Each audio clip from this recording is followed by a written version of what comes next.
하기를 바라는 인생 피어스 이승환입니다. 간밤에 미국 증시가 많이 떨어졌죠.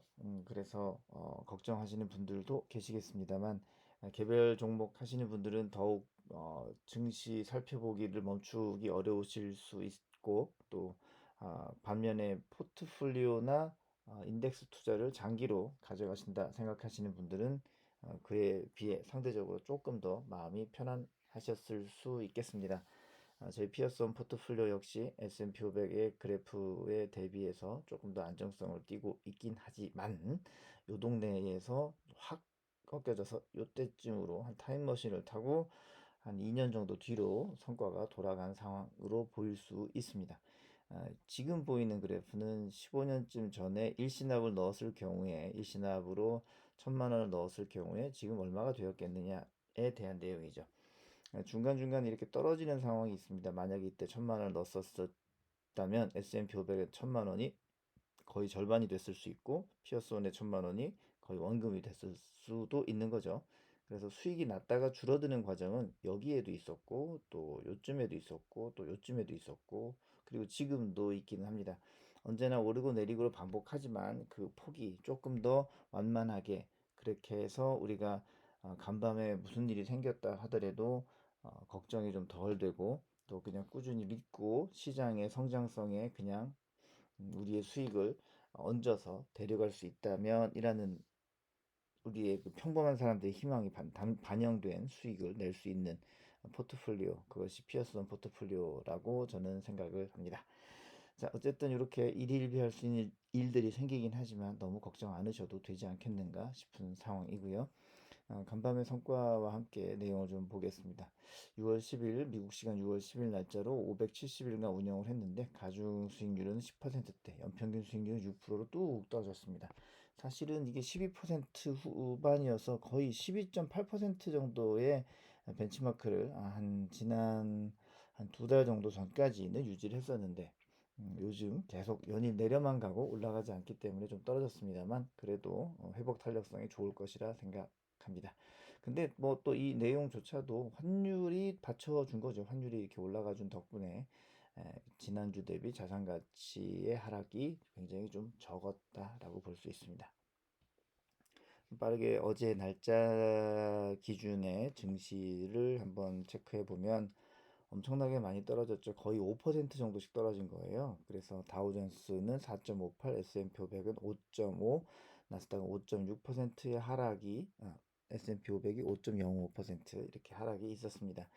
이게 이제 어제 있었던 5월 CPI 그 소비자 동향에 대한 발표 때문인데 이게 전년 동월보다 8.6%나 급등했습니다. 무지무지하게 많이 올라간 건데 4월에 8.3보다 3%보다 오름폭이 더 커졌고 이거 정점 아니야? 제일 높았던 거 아니야? 라고 믿었던 3월에 8.5%를 또 훨씬 많이 넘은 상황이죠.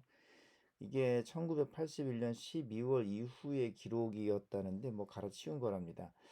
월가 예상치는 8.3이었는데 그보다 0.3이 더 높았던 거고요. 결국 뭐 예상치가 틀렸다. 지금 통제 범위를 넘어서는 거 아니냐 이런 상황입니다. 이 CPI는 전월 대비로 한 달 만에 1%나 더 오른 거죠. 그래서 4월 0.3% 수치와 시장 예상 0.7%를 그러니까 이 1%라는 수치로 그냥 활짝 넘은 거예요. 4월 대비는 거의 3배 가까이 올라간 셈이죠. 자, CPI 발표 직후 이제 미국 선물 시장이 679, 3개월 연속 빅스텝 인상 가능성을 반영을 했고요. 뭐 또 지난주 인플레이션이 정점을 찍은 거 아니냐. 이제는 뭐 이렇게 그 인플레이션과 증시가 어느 정도 좀 안정감을 좀 주고받는 상황 아니냐. 그래서 이제 주식이 좀 올라야 되는 거 아니냐라는 기대가 완전히 무색하게 와장창 내려갔습니다.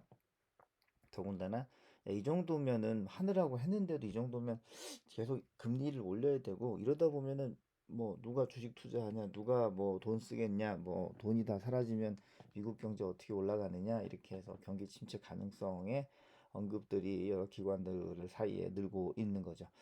웰스파고 같은 경우는 국제유가가 아직 뭐 그 가격이 잡혔다 뭐 이렇게 보지 않기 때문에 이게 인플레이션 정점이라고까지는 보지 않는다는 거죠. 좀 더 올라갈 수도 있다. 그렇기 때문에 이런 그 연준이 목표하고 있는 인플레이션 잡기 뭐 이런 것들은 굉장히 긴 시간이 필요하고 또 인플레이션을 잡아도 뚝 하고 잡히는 게 아니라 슬금슬금 잡아야 되는 상황 아니겠느냐라는 의견입니다. 그리고 이제 바클레이 같은 곳에서는 다음 주 FOMC에서 0.75%의 금리 인상 가능성조차도 언급되고 있는 거죠.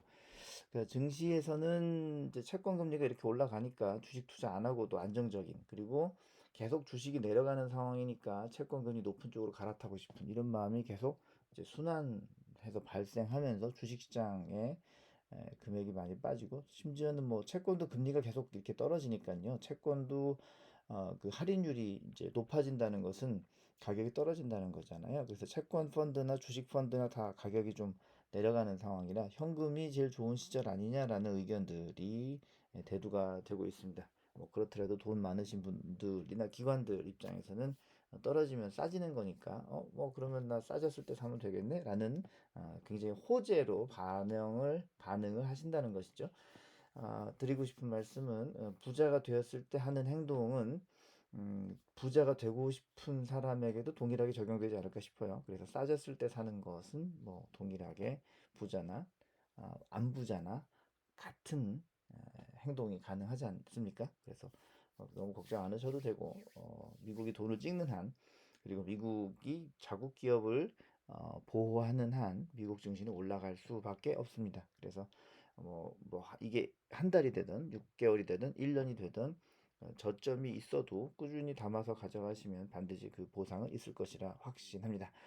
이번 주간도 재밌는 일이라고 생각하시고 편안한 마음으로 투자 생활을 즐기시고 좋은 승리의 경험 가지시기를 응원하겠습니다.